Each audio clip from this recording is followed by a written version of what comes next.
Let's start. Ako po si Jory, founder and organizer po ako ng Tourist Drivers and Local Guides of Lake Cebu. At the same time, yung organization nila ako din nag-organize. And president po ako ng Lake Cebu Community Guides Association, the only association na accredited ng Department of Tourism dito po sa atin. So, ang Lake Cebu Tourism ay nag-offer ng CAN. CAN, C-A-N, that's culture, adventure, and nature. Sa ibang lugar kasi ang experience mo, it could only be nature, it could only be adventure, and it could only be culture. Meron ding dalawa, culture and adventure. Pero ang Lake Cebu kasi is package experience tayo dito. Kultura, since nag-rent kayo ng Tiboli Atay. Now, adventure, since mag-ride tayo ng mga native na kano. Ayan, sa lingwahe namin, ang tawag dyan ay owong. Itong mga owong ay gawa po yan sa lawaan tree. Now, adventure siya, since nga kapag isa lang, nagsiswing kasi yan. Nagsiswing.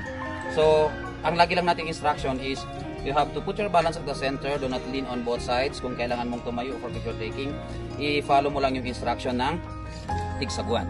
Pero pag marami kasi ang guest, like pag 4 packs na, nire-request natin na idikit yung dalawang bangka sa itali. Bakit ganun? Kasi one of the important is kasi sa tourism industry natin, sa tour guiding, is yung safety of the guest, which includes safety of the environment and safety of the community. Yan, natin. Nature. Una-una, our experience for nature dito is itong Lake Cebu mismo. But let me tell you some of the stories behind this lake. Unang-una, kung bakit Lake Cebu ang tawag dito, ganito yan. Yung word na Lake Cebu, pronunciation nila ng mga Ilonggo na nag-migrate from Iloilo, Negros, papunta po dito. Kasi ang tribo namin is they are very hospitable po. Mataas ang level of hospitality. So, in-adapt sila and entertain. Now, dahil hindi nila ma-pronounce yung original name nito, tinawag nilang Lake Cebu.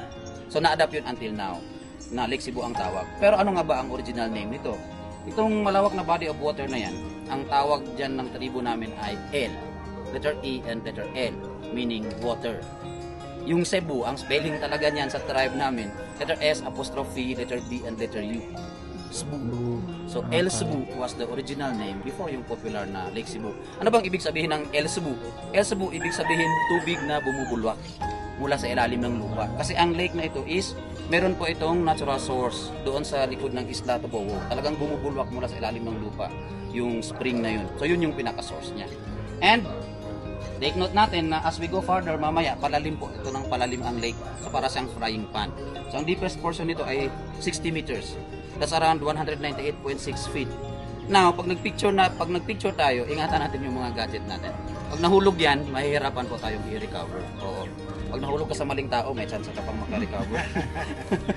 Pero yung phone natin, pag nahulog dyan, mahihirapan po tayong i-recover. May lawak po ito na 380 hectares and is composed of 12 islets. And ito yung lake na ito, ang one of the major source ng tubig natin doon sa waterfalls. Kasi dito, baliktad ang sitwasyon. Sa ibang lugar kasi, yung mga tubig na nagbumula sa talon sa kabundukan, bababa sa mga basin. Eh dito, yung malaking basin yung nasa taas, yung labasan niya, yun yung waterfalls. Elevated po tayo at 710 meters above sea level. So dito tayo sa Lotus, since yan naman talaga ang pinunta natin dito. So let us take note na in the distant past, ang lotus flower dito sa Lake Cebu, marami pong nakikita na lotus flower dito. Kahit tanungin niyo pa po sila. Meron tayong white, meron tayong violet, meron tayong dark red, meron dotted white and violet. Meron ding dotted white and red. Kaso lang, as time goes by, nawala ang mga species na yun.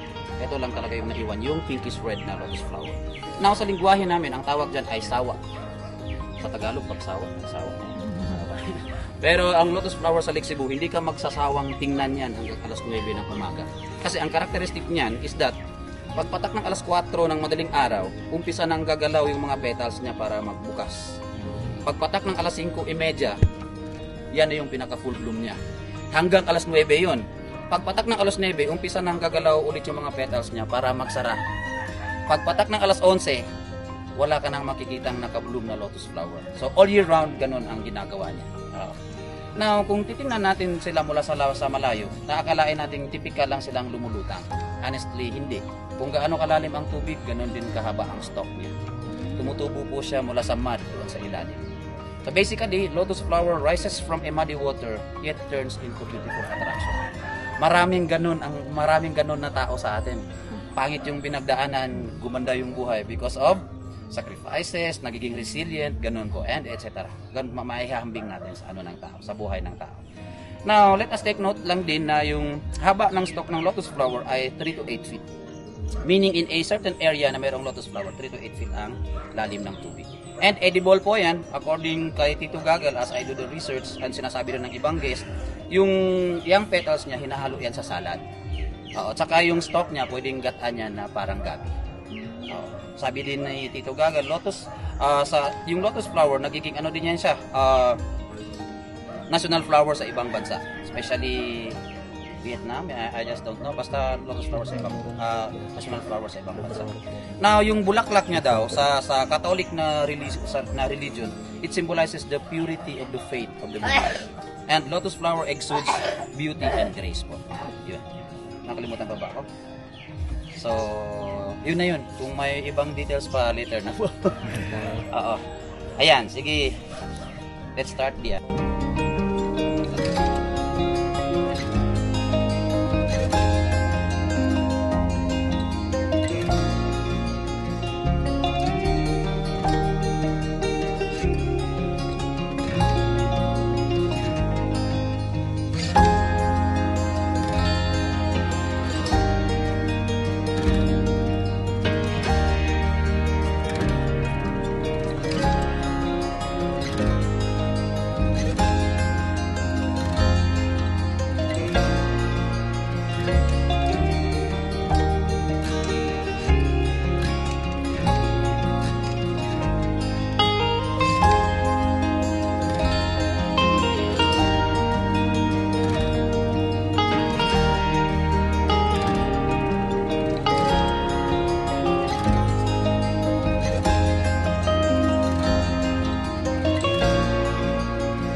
Tivoli Museum. Sige, may onting briefing muna tayo.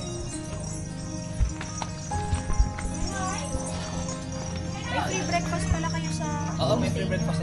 Masarap ang breakfast namin. Ay talaga? Sige, welcome tayo dito sa Tivoli Museum, also known as House of Gong. Ito yung the only ethnic museum sa buong Pilipinas in which may collection din sila ng almost 70 pieces of gongs. Kaya known din siya as House of Gongs. Now, pagpasok po natin dyan, babalik tayo sa 15th, 16th, and 17th century. Kasi ang mga gamit na nandyan ay 15th, 16th, and 17th century. Ang kaibahan din ng museum na ito sa ibang mga museum sa buong Pilipinas. Diba sa ibang museum po, hanggang ano lang tayo? Hanggang picture taking lang tayo. Pero dito, lahat ng ancient musical instruments and other things na nandyan, pwede po nating hawakan. Pwede din po tayong tumugtog ng mga lumang Tivoli musical instruments na nandyan.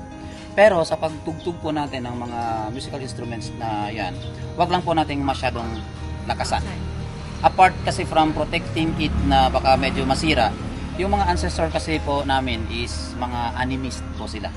Being an animist, ang mga ancestor namin ay naniniwala sila na lahat ng bagay dito sa mundo, maliit man o malaki, may buhay man o wala, there are gods and goddesses na nagmamay-ari sa mga bagay na yun. But don't you worry, bago mo i-play ang instrument, yung pamalo, i-rub mo lang sa tuhod mo. May paniniwala kasi kami na kapag nagising o nagambala mo yung goddess, possible na hindi ka makatayo, mawawalan ng puwersa ang tuhod mo. So, to ask permission from that goddess, i-rub mo yung pamalo doon sa tuhod mo, dalawa. Rarab muna. Yes po. Okay. Tara, pasok tayo. Kung may mga questions sa'yo, pwede lang. Yung dumaan kanina, may ari. Ah, okay. Mga infos namin, galing din yan sa kanila. Si Dato Bao Bahay. Hello po. Good morning Siya po ang po. may-ari. Former Vice Mayor ng Lake Cebu for 3 consecutive terms. Saan namin lang yung chinelas dito? Kahit dito na sa taas. Dito sa taas. So, ang entrance natin dito is 30 pesos lang. Take time lang po tayo. Feel free to ask. Morning po.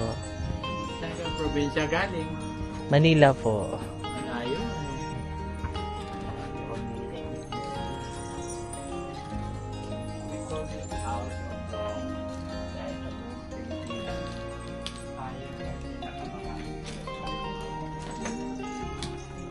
Isang room, 70,000. Wow.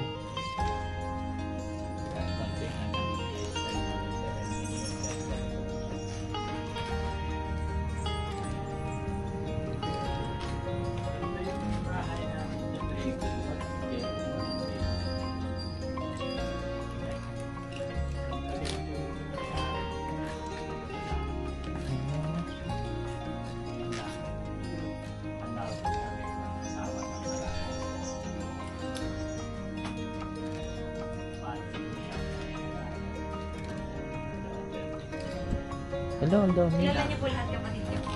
Hindi lang yung shop. 30, ang dami. Kayo po, ilan? That's part of our function. Hindi ka naman pwede mag-asawa ng marami kung hindi mo naman kaya kahit kainin. Pakainin. Babae. Marami namang kailangan ng mga babae, di ba? Dapat bigyan sila kung ano yung mga kailangan nila. So dito yung dyan matulog under ng mosquito net. Kung may bisita na matulog sa bahay namin, bigyan natin kumutuan na matulog.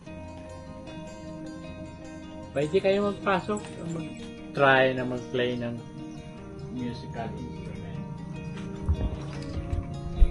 Yung kasing basihan namin sa mga gaya niyong mga babae na dapat marunong magtugtog ng mga musical instrument para malaman namin kung magkano bang bibigyan namin ng right. Ay, ganun Ay, po. ganun yun. Oh. Ano pong pinakamababa po? Pinakamababa. Hindi kasi Pag hindi marunong, Usually we give 10 horses, tatlong kalabaw, Pinakamadami na po yun na pinakamababa. Doon po sa pamilya po namin. na parents na babae. Ang kasi yung nakakataan. So kapag marami asawa po, mas Mayaman. marami dapat ang pera. So ang tulong din sa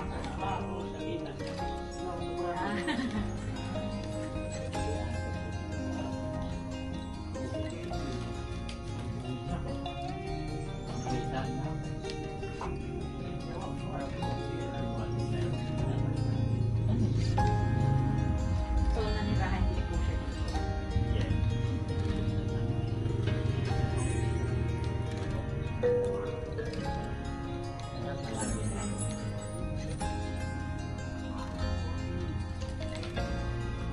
Sige sir, pwede ka magtugtog.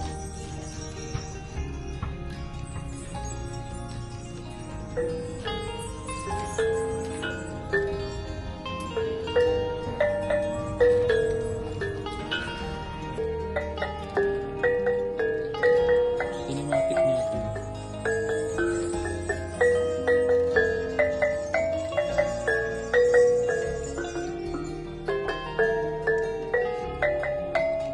mga nag-o-offer pa din ng bibili, for example, ng mga ganito. Ngayon, They want to buy hindi mo.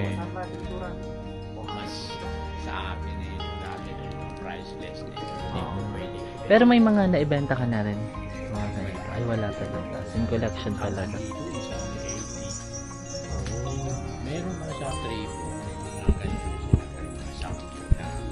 That was Okay. Tapos dito kayo everyday or dito din kayo nakatira? Yeah, I have a house. Misis ko nasa city. City sa Coronado. Ah, okay.